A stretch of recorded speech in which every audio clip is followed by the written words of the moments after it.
लकल हम्द या अल्लाह अस्सलातु वस्सलामु अलैका या रसूल अल्लाह अम्मा बाद। सीरत जानने की हम सादतें हासिल कर रहे हैं। बुज़ुर्गान दीन की सीरत में शब कदर के ताल्लुक़ से क्या मामलात थे, बुज़ुर्गान दीन शब कदर के बारे में क्या फ़रमाते थे और शब कदर में किस तरीके से इबादात करते थे और फिर अपने चाहने और मानने वालों को किस तरह की इबादात करने का आप रहनुमाई करते थे, हुक्म इरशाद फरमाते थे। यानी बुज़ुर्गान दीन के शब कदर के मामूलात आइए हम आपको पेश करने की सादतें हासिल कर रहे हैं। तवज्जो के साथ सुनिए। हो सके तो इस बाबरकत रात को पाने के लिए बिलखुसूस माह रमज़ान के आखिरी अशरे की ताक रातों को जाग कर रब्बे करीम की इबादत कीजिए, क्योंकि ये भलाइयों वाली रात है, ये रहमतों वाली रात है, ये दुआओं की कबूलियत की रात है, ये बख्शिश की रात है। इसी वजह से तो हमारे प्यारे आका सल्लल्लाहु ताला अलैहि वसल्लम इस रात को पाने के लिए आखिरी 10 दिनों में खूब इबादत करते, रातों को जागते और अपने घर वालों को भी जगाते थे। इब्ने माजा की ये रिवायत है। हमारे प्यारे आका अलैहि सलाम शब कदर में नमाज अदा फरमाते, कुरान करीम की तिलावत, दुआ और ज़िक्र व अज़कार भी फरमाते थे। ये लताइफुल मारिफ में लिखा है। मौलाए कायनात अमीरुल मोमिनीन हज़रत सैयदना अलीउल मुर्तज़ा शेर खुदा कर्रमल्लाहु ताला वजहुल करीम से रिवायत है कि जो शख्स रमज़ानुल मुबारक की 27वीं शब 2 रकअत नमाज इस तरह अदा करे कि उसकी हर रकअत में सूरे फातिहा के बाद सूरे कद्र 1 बार और सूरे इखलास 100 बार पढ़े और जब नमाज से फारिग हो जाए तो फिर 100 बार दुरूद पाक पढ़े, तो उस शख्स को, उस आदमी को, ऐसा करने वाले को बेशुमार अजर व सवाब हासिल होगा। अल्हम्दुलिल्लाह। ये जवाहिर खमसा के सफ़ा 27 पर हैं। मज़ीद सुने, हज़रत अल्लामा इस्माइल हक्की रहमतुल्लाह ताला अलैह नकल फरमाते हैं कि जो शब कदर में खुलूस नीयत से नवाफिल पढ़ेगा, खुलूस नीयत के साथ नवाफिल पढ़ेगा, उसके अगले पिछले गुनाह मुआफ़ हो जाएंगे। रूहुल बयान पारा 30 सूरे कद्र के तहत ये बात लिखी है। लिहाजा इस रात को हरगिज़ गफलत में नहीं गुजारना चाहिए, क्योंकि जो इस रात रहमत इलाही से महरूम हो गया तो वो बहुत ही बदनसीब है। चुनांचे हमारे प्यारे प्यारे आका अलैहिस्सलाम ने फरमाया, तुम्हारे पास एक महीना आया है जिसमें एक रात ऐसी भी है जो 1000 महीनों से अफजल है। जो शख्स उस रात से महरूम रह गया गोया तमाम भलाई से महरूम रह गया, और उसकी भलाई से महरूम नहीं रहता मगर वो शख्स जो हकीकतन महरूम है। इसी तरह इस रात दुआ भी मांगे कि शब कदर में एक घड़ी ऐसी भी होती है जिसमें दुआ मांगी जाए तो कबूल होती है। जी हाँ, शब कदर में एक लम्हा ऐसा भी है, शब कदर की रात का एक वक्त ऐसा भी है जिसमें दुआएं कबूल होती हैं। तो शब कदर की रात जब आप पाएं तो उसमें दुआ भी करें कि जाने वो लम्हा अगर टकरा जाता है तो आपकी दुआ अल्हम्दुलिल्लाह कबूल हो जाएगी। जी हाँ, एक घड़ी ऐसी भी होती है कि जिसमें जो दुआ मांगी जाए कबूल होती है। इस रात ऐसी दुआएं मांगनी चाहिए कि जो दोनों जहां में फ़ायदा मंद हो। मसलन अपने गुनाहों की मुआफ़ी, रज़ा इलाही के हुसूल की दुआ करे। इस रात में दुआ मांगने की तरगीब हमारे आका करीम अलैहिस्सलाम ने खुद इरशाद फरमाया है। उम्मुल मोमिनीन सैयदतुना आयशा सिद्दीक़ा रज़ियल्लाहु ताला अन्हा फरमाती हैं कि मैंने आका करीम की बारगाह में अर्ज़ की, या रसूल अल्लाह, अगर मुझे शब कदर का इल्म हो जाए तो क्या पढ़ूं?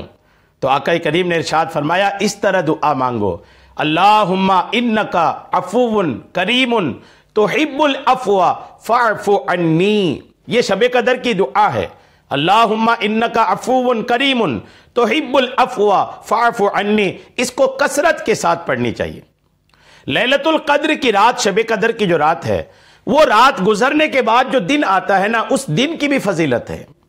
जिस तरह शब कदर रहमत नाजिल होने का सबब है, इसी तरह लैलतुल कद्र का दिन भी अजमतों और बरकतों वाला है। लिहाजा उस दिन भी खूब इबादत करनी चाहिए। चुनांचे हज़रत इमाम शाफ़ी रहमतुल्लाह अलैह फरमाते हैं, मैं ये चाहता हूं कि लोग लैलतुल कद्र के दिन में भी रात की तरह दिलचस्पी से इबादत करें। और इमाम शोबी रहमतुल्लाह अलैह फरमाते हैं कि लैलतुल कद्र का दिन भी रात की तरह अफजल है। जी हाँ, लताइफुल मारिफ में लिखा है। तारिक सल्तनत मखदूम हज़रत सैयद अशरफ जहांगीर सिमनानी रहमतुल्लाह अलैह के मलफूजात में है कि 27 रमज़ानुल मुबारक दिन में 12 रकअत नमाज अदा करे, उसकी हर रकअत में सूरे फातिहा, आयतुल कुर्सी और सूरे कद्र 1 बार और सूरे इखलास 7 बार पढ़े। जब नमाज से फारिग हो जाए तो 3 बार कहे ला इलाहा इल्लल्लाह मुहम्मदुर रसूलुल्लाह, फिर 3 बार दुरूद पाक पढ़े। ये तो अल्लाह पाक क़यामत के दिन उससे बेहिसाब अजाब दूर फरमाएगा और वो अंबियाए किराम के साथ जन्नत में दाखिल होगा। कितनी बेहतरीन इबादत है। लिहाजा में चाहिए कि माह रमज़ानुल मुबारक और उसकी मखसूस रातों, बिलखुसूस रमज़ान की 27वीं शब इबादत करने के साथ साथ सारी ज़िंदगी अल्लाह करीम की इताअत व इबादत में बसर करें, ताकि हम बरोज़े महशर अल्लाह करीम की बारगाह में सुरखुरू होकर जहन्नम के अजाब से बचने में कामयाब हो सकें। जी हाँ, एक तो कुछ बातें आपने ये सुनी, मज़ीद आइए कुछ शब कदर के ताल्लुक़ से सुनने की सादतें हासिल करते हैं। हज़रत मालिक बिन अनस रज़ियल्लाहु ताला अन्हु बयान करते हैं कि रसूल करीम अलैहिस्सलाम को सारी मखलूक की उम्रें दिखाई गईं।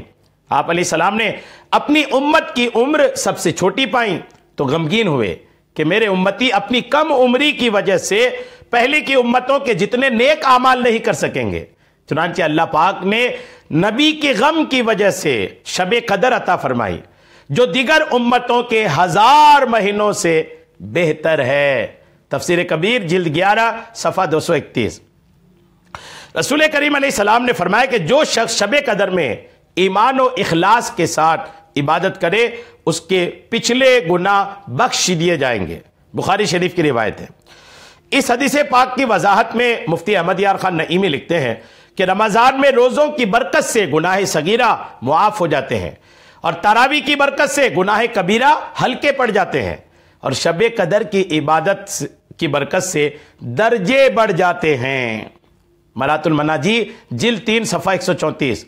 और अल्लामा अब्दुल रऊफ मनावी इस हदीस की वजाहत में नकल करते हैं कि रमज़ान के रोज़ों और क़याम के ज़रिए होने वाली मगफिरत तो माह रमज़ान के आखिर में होती है, जबकि शब कदर में क़याम यानी इबादत के सबब होने वाली बख्शिश को महीने के आखिरी तक मुअख्खर नहीं किया जाता।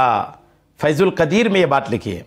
जी हाँ, शब कदर की बड़ी बरकतें हैं। जी हाँ, शब कदर के नवाफिल के ताल्लुक़ से फ़कीह अबुल लैस समरकंदी रहमतुल्लाह अलैह फरमाते हैं कि शब कदर की कम से कम 2 रकत, ज़्यादा से ज़्यादा 1000 और दरमियानी तादाद इसकी 2 रकतें हैं, जिनमें दरमियानी तादाद इनकी 100 रकतें हैं, जिनमें क़िरात की दरमियानी मिक़दार यह है कि हर रकत में सूरे फातिहा के बाद 1 मरतबा सूरे कद्र इन्ना अंज़लना, फिर 3 बार सूरे इखलास पढ़े और हर 2 रकत पर सलाम फेर कर नबी करीम अलैहिस्सलाम पर दुरूद पाक पढ़े। रूहुल बयान जिल्द 10 सफ़ा 483। फ़कीह अबुल लैस समरकंदी रहमतुल्लाह अलैह ने जो बयान फरमाया ना, इसको भी तवज्जो देने वाली बात है कि कम से कम 2 रकत, ज़्यादा से ज़्यादा 1000 रकत, दरमियानी रकत है 100। क़िरात इसमें सूरे फातिहा, सूरे कद्र और 3 बार सूरे इखलास, 2-2 रकत करके पढ़नी है और हर 2 रकत के बाद आपको दुरूद शरीफ भी पढ़नी है। यह भी अंदाज प्यारा है। इस तरीके से भी अगर आपने शब कदर में इबादत करने में कामयाब हो गए तो अल्हम्दुलिल्लाह बरकतें हासिल होंगी।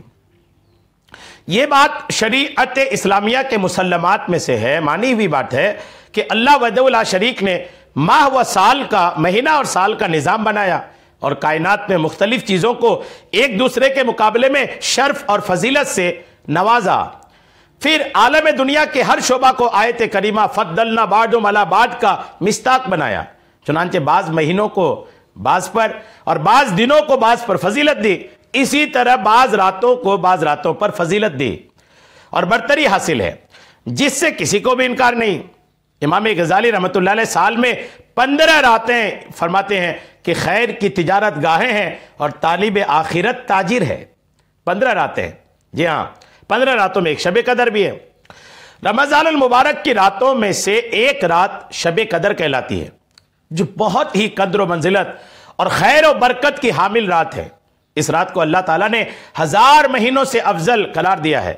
1000 महीने के 83 बरस 4 महीने होते हैं, 83 साल 4 महीना, यानी एक शब कदर कोई इबादत करे 83 साल 4 महीने की इबादत का सवाब मिलता है।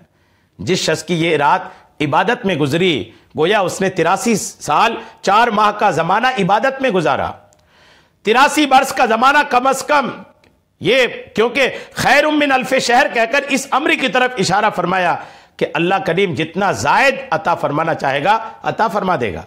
उस अज्र का अंदाजा इंसान के बस से बाहर है। अगर दुनिया के किसी सौदागर को यह पता चल जाए कि हमारे करीबी शहर में फुला महीना और तारीख को एक ऐसा मेला लगने वाला है जिसमें इतनी आमदनी होगी कि 1 रुपए की कीमत 1000 गुना बढ़ जाएगी और तिजारत में गैर मामूली नफा होगा, तो कौन बेवकूफ होगा जो इस कीमती मौका को हाथ से जाने देगा और उससे फायदा उठाए बगैर यूं ही बर्बाद कर देगा। बल्कि अक्लमंद शख्स वही होगा जो इस स्कीम से भरपूर नफा उठाए और मुस्तकबिल के लिए जखीरा अंदोजी कर ले, माल जमा कर ले। बल्कि बताने वाले ने अगर तारीख ना भी बताई हो तो किसी ना किसी तरह वो तारीख का पता लगाने की हर मुमकिन कोशिश करेगा, और अगर तारीख में कुछ शुबा रह जाए तो एहतियातन कई दिन पहले उस जगह पहुंचकर पड़ाव डाल देगा। ठीक यही हाल रमजान के आखिरी 10 दिनों की बेजोड़ रातों और बिलखुसूस शब कदर का है, जिसमें अल्लाह ताला की रहमतें और मगफिरतें अपने उरूज पर होती हैं। कोशिश करने वाले अपनी इबादत और रियाजत और इखलास और इताअत के जरिए हत्तल मकदूर दामन मुराद को भर लेते हैं, जबकि गाफिल और लापरवाह लोग इस बेपाया फजलो इनाम के बावजूद महरूम और नामुराद हो जाते हैं। गर्ज यह कि शब कदर बड़ी बरकतों और रहमतों की रात है। यह आसमानों पर फरिश्तों के लिए ईद की रात है और जमीन पर इंसानियत के लिए मेराज कमाल के हुसूल की रात है। इसमें अल्लाह ताला के फजलो करम के अथाह समुंदर पुरजोश होते हैं। पूरी रात में रहमत इलाही की बरसात और खैर व मगफिरत का नुज़ूल होता रहता है। इत्मीनान व सुकून की ठंडी हवाओं के झोंके मशामे जान को मुअत्तर करते हैं। इस रात में मुर्दा दिलों को जिंदगी अता की जाती है और रूहों की तारीख दुनिया को अनवार व तजल्लियात से जगमगा दिया जाता है और जिब्रील अमीन फरिश्तों की झुरमुट में नाजिल होते हैं। फिर शब बेदारों को उनका सलाम मिलता है। जी हाँ, जो रात को जाग रहे हैं फरिश्ते उनको, जिब्रील उनको सलाम करते हैं और शैतानी इल्का की तमाम राहें बंद कर दी जाती हैं और शयातीन के हर किस्म के दाव पीछ और तगो दो पर पाबंदी लगा दी जाती है, जिसके नतीजे में शब भर गैर मामूली रूहानी तासीर शब कदर में पैदा हो जाती है। फिर किसी भी साहिब खैर को महरूम नहीं किया जाता है। इसलिए अगर कोई बंदा शब कदर की जुस्तजू में कामयाब हो जाए तो उस एक रात में अल्लाह ताला के कुर्ब की वो इतनी मंजिलें तय कर सकता है जितनी हजारों रातों में नहीं कर सकता। जी हाँ, हजरत अब्दुल्ला इब्न अब्बास से मरवी है कि अल्लाह ताला निस्फ शाबान की रात को तमाम फैसले फरमा लेता है और चूंकि इस रात में अल्लाह ताला की तरफ से 1 साल की तकदीर और फैसले का कलमदान फरिश्तों को सौंपा जाता है, इसलिए इसको लैलतुल कद्र कहा जाता है या शब कदर को। बहुत अल्हम्दुलिल्लाह इसकी बरकतें हैं। जी हाँ, बहुत बरकत है। मुअत्ता इमाम मालिक में है कि जब रसूल करीम अलैहिस्सलाम को साबिका लोगों की उम्रों पर आपने सुना, आप गमगीन हुए तो अल्लाह करीम ने आपको अल्हम्दुलिल्लाह शब कदर अता फरमाई। बड़ी बरकतों वाली रात है, बड़ी बरकतों वाली रात अल्हम्दुलिल्लाह। जी हाँ, ये इसकी तायीद हजरत इब्ने अब्बास रज़ियल्लाहु ताला अन्हु से मनकुल इस रिवायत से भी होती है कि बारगाह अक़दस में बनी इसराइल के एक शख्स का तज़किरा हुआ। यह वाक़या सुने, आका की बारगाह में बनी इसराइल के एक शख्स का तज़किरा हुआ जिसने 1000 महीने तक अल्लाह ताला की राह में जिहाद किया था। जी हाँ, तो आका करीम ने इस पर ताज्जुब का इजहार किया और फरमाया, अपनी उम्मत के लिए आरजू करते हुए जब ये दुआ की कि ए मेरे रब, मेरी उम्मत के लोगों की उम्रें कम होने की वजह से नेक अमाल भी कम होंगे, तो इस पर अल्लाह करीम ने शब कदर अता फरमाई। और एक रिवायत में है कि एक मरतबा नबी अकरम ने सहाबा किराम के सामने मुख्तलिफ अंबिया किराम, हज़रत अय्यूब अलैहिस्सलाम, हज़रत ज़करिया अलैहिस्सलाम, हज़रत हिज़कील अलैहिस्सलाम, हज़रत यूशा अलैहिस्सलाम का तज़किरा करते हुए फरमाया कि इन हज़रात ने 80-80 साल अल्लाह ताला की इबादत की है और पलक झपकने के बराबर भी अल्लाह ताला की नाफरमानी नहीं की। सहाबा किराम को इन बरगुज़ीदा हस्तियों पर रश्क आया। इमाम कुर्तुबी लिखते हैं कि उसी वक्त हजरत जिब्रील ने आप अलैहिस्सलाम की बारगाह में हाजिर हुए और अर्ज किया कि ए नबी मोहतरम, आपकी उम्मत के लोग उन साबिका लोगों की 80-80 साला इबादत पर रश्क करते हैं, तो आपके रब ने आपको उससे बेहतर अता फरमा दिया है। और फिर सूरे कद्र की तिलावत की। इस पर आका करीम का चेहरा अक़दस फरते मसरत से चमक उठा। क्या महीना है, अल्हम्दुलिल्लाह। तो इस महीने में कसरत से अल्लाह की इबादत कीजिए। जी हाँ, आप कसरत से इबादत कीजिए और बरकतें हासिल कीजिए। शब कदर की इबादत मैंने आपको अर्ज़ कर दिया है, कोशिश कीजिए कि इन रातों में ये इबादतें कीजिए। दुआ भी मैंने पेश कर दिया, वो दुआ भी पढ़िए, इंशाअल्लाह खूब बरकतें हासिल होगी। शब कदर की इस मुबारक रात में मुझे भी अपनी दुआओं में ज़रूर याद रखिएगा। अल्लाह करीम कबूल फरमाए। आमीन बिजाहिन नबील अमीन सल्लल्लाहु तआला अलैहि वसल्लम।